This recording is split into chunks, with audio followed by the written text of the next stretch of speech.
Rajahmundry parliament స్థానానికి సంబంధించి చాలా ఇంట్రెస్ట్ ఉంటుంది. రాజమండ్రి నుంచి భారతీయ జనతా పార్టీ రాష్ట్ర అధ్యక్షురాలు పురంధరేశ్వరి గారు అక్కడ బరిలో ఉన్నారు.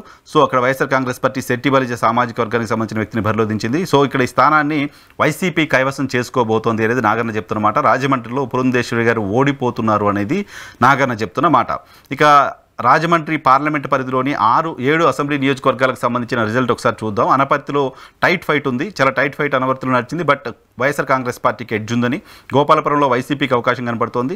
సో కొవ్వూరులో వైసీపీకి అవకాశం కనపడుతోంది. బట్ చాలా టఫ్ ఫైట్ అక్కడ నడిచిందని, నిడదవోలులో కూడా చాలా టఫ్ ఫైట్ ఉంది. అక్కడ కూటమికి సంబంధించిన అభ్యర్థికి ఎడ్జ్ ఉంది టఫ్ ఫైట్లో అని చెప్తున్నారు. రాజమండ్రి సిటీలో వైసీపీ గెలవబోతుందని, రాజమండ్రి రూరల్లో కూటమి గెలవబోతుంది, బుచ్చి చౌదరి గారు అక్కడ గెలిచే అవకాశం ఉందని చెప్తున్నారు. ఇక రాజానగరంలో కూడా వైఎస్ఆర్ కాంగ్రెస్ పార్టీకి సంబంధించిన అభ్యర్థి విజయం సాధించవచ్చు అనే విషయం చెప్తున్నారు. సో మొత్తంగా రాజమండ్రి అసెంబ్లీ పరిధిలో వైఎస్ఆర్ కాంగ్రెస్ పార్టీ 5 స్థానాలు గెలవబోతోంది. అనపర్తి గెలవబోతోంది, గోపాలపురం గెలవబోతోంది, కొవ్వూరు గెలవబోతోంది, రాజమండ్రి గెలవబోతోంది, రాజానగరం గెలవబోతుంది.